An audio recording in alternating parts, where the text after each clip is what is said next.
തല തൊപ്പികളുടെ മുകളിലായിട്ട് നിങ്ങൾ ഇത്തരത്തിൽ മൊയച്ച് നിൽക്കുന്ന ഇത്തരത്തിൽ പൊന്തിയിരിക്കുന്ന ഒരു സാധനം ഒരു ഭാഗം ശ്രദ്ധിച്ചിട്ടുണ്ടാവും അല്ലെ. ആക്ച്വലി എന്താണ് ഇതിന്റെ ഉപയോഗം എന്ന് ചോദിച്ചു കഴിഞ്ഞാൽ തീർച്ചയായിട്ടും ഇപ്പൊ നമ്മളൊരു സ്റ്റൈലിന് വേണ്ടിയാണ് ഉപയോഗിക്കുന്നതെങ്കിലും ആക്ച്വലി ആദ്യ കാലങ്ങളിൽ അതല്ലായിരുന്നു ഇതിന്റെ ഉദ്ദേശം. അത് വേറൊരു തരത്തിലാണ് ആക്ച്വലി ഇത് ഉണ്ടായത്. അത് ഭയങ്കര ഇൻട്രസ്റ്റിംഗ് ആയിട്ടുള്ള കാര്യമാണ്. ആക്ച്വലി ഇതിനെ പോം എന്നൊക്കെയാണ് ഇത് അറിയപ്പെടുന്നത്. പോം എന്നാണ് ആ ഒരു മൊയച്ചിരിക്കുന്ന ഒരു ഭാഗത്തിനെ വിളിക്കാറുള്ളത് കേട്ടോ.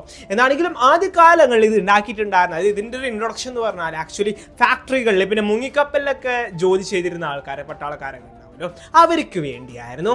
അതായത് ഈ മുങ്ങിക്കപ്പൽ പിന്നെ ഫാക്ടറികളിലൊക്കെ പ്രത്യേകം എന്ന് വെച്ചാൽ പലപ്പോഴും ചെറിയ സ്പേസിന്റെ ഇടയിൽ അവർക്ക് വർക്ക് ചെയ്യേണ്ടി വരും. മുങ്ങിക്കപ്പലിൽ കാരണം വളരെ കുറച്ച് സ്പേസിൽ ഉണ്ടാവുള്ളൂ. സോ അവരുടെ തല എന്ന് പറഞ്ഞാൽ പെട്ടെന്ന് തട്ടിപ്പോകാനായിട്ടുള്ള സാധ്യതയുണ്ട് പല മെഷീൻസിന്റെ മേലൊക്കെ.